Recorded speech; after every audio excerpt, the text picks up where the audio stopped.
Hello மக்களே, welcome to மினிட்டூர் vlogs. இன்றைக்கி நம்ம குக்கிங்கில் என்ன பார்க்க போகிறோம்னா கிறிஸ்பியான சிக்கன் 65 ரெசிபி தான் பார்க்க போகிறோம். சரி, இதை பார்க்குறதுக்கு முன்னாடி நீங்கள் நம்ம சேனலை சப்ஸ்கிரைப் பண்ணாமல் பார்த்துட்ருக்கீங்கன்னா சப்ஸ்கிரைப் பண்ணி கீழே இருக்க பெல் ஐக்கானை தட்டி விடுங்க. அப்போ தான் நம்ம போடுற வீடியோஸ்லாம் டான் வந்து சேரும். வாங்க எப்படி செய்கிறதுன்னு பார்க்கலாம். இதுக்கு நான் 1/4 கிலோ சிக்கனை எடுத்திருக்கேன். சிக்கனை மஞ்சத்தூள் உப்பு போட்டு 3 to 4 டைம்ஸ் வாஷ் பண்ணி எடுத்திருக்கேன். இந்த லெவலுக்கு க்ளீனாக இருக்கணும். இதுக்கு தேவையான பொருட்கள் பார்த்திங்கன்னா 4 ஸ்பூன் கார்ன்ஃப்ளவர் மாவு எடுத்திருக்கேன், 3 ஸ்பூன் சிக்கன் 65 பவுடர் எடுத்திருக்கேன், கொஞ்சமாக சால்ட்டு, 1 ஸ்பூன் மஞ்சள் தூள், அப்புறமா இஞ்சி பூண்டு விழுது 2 ஸ்பூன் எடுத்திருக்கேன்.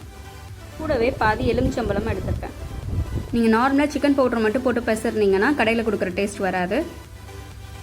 இப்போ நம்ம அந்த பாதி லெமனை புழிஞ்சு விட்டுட்டு இந்த மசாலையோட சேர்த்து கலந்துக்கலாம். நல்லா மிக்ஸ் பண்ணுங்கள். லெமன் ஊற்றிருக்கிறதுனால இதுக்கு நம்ம தண்ணி எதுவுமே சேர்க்க தேவை கிடையாது.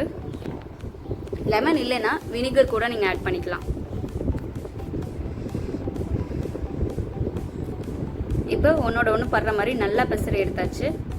இப்போ இதை 1/2 hour to 1 hour நல்லா ஊற வச்சு எடுத்துக்கோங்க. அதுக்கப்புறம் கடாயில் கம்மியாக எண்ணெய் ஊற்றிக்கோங்க.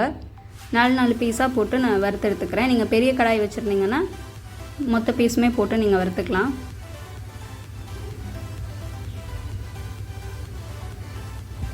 நீங்கள் கம்மியாக ஆயில் ஊற்றும் போது எக்ஸ்ட்ரா ஆயில் நமக்கு மிஞ்சாது. நிறையா எண்ணெய் ஊற்றிருந்தீங்கன்னா மிஞ்சிரும். அதுக்கப்புறம் நம்மளால் அதை வறுக்கிறதுக்கு மறுபடியும் யூஸ் பண்ண முடியாது. இப்போ சிக்கனை நல்லா பிரட்டி விட்டுக்கோங்க, இல்லைன்னா பாத்திரத்தில் ஒட்டிடும். மீடியம் ஃப்ளேமில் 3 minutes ஆனதுக்கப்புறமா நம்ம எடுத்துக்கலாம். இப்போ நமக்கு டேஸ்டியான கிறிஸ்பியான சிக்கன் 65 ரெடி. உங்களுக்கு வேணும்னா நீங்கள் ஃபுட் கலர் ஆட் பண்ணிக்கலாம். இப்போ வெளியில் நல்லா கிறிஸ்பியாக இருக்குது. இதை பாருங்கள், இப்போது நடுவில் பிச்சு காமிக்கிறேன்.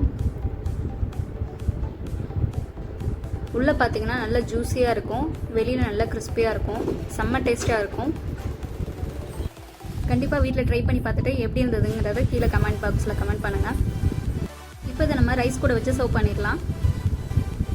பார்த்தீங்கன்னா ரைஸ்க்கு அரைச்சி விட்ட சிக்கன் குழம்பு, ஈரல் பெப்பர் ஃப்ரை, அதுக்கப்புறமா சிக்கன் 65 எக்கு இதெல்லாம் வச்சுருக்கோம். இது எல்லாத்தோட ரெசிபியும் நான் ஆல்ரெடி போஸ்ட் பண்ணியிருக்கேன். அதை வீடியோவோட எண்டில் லிங்க்கில் கொடுக்குறேன்.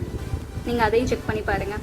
நம்ம சேனல் பிளேலிஸ்ட்டில் போனீங்கன்னா இது மட்டும் இல்லாமல் நிறையா vlogs அண்ட் குக்கிங் வீடியோஸ் இருக்கும். அதெல்லாம் பார்த்து என்ஜாய் பண்ணுங்கள். டாட்டா.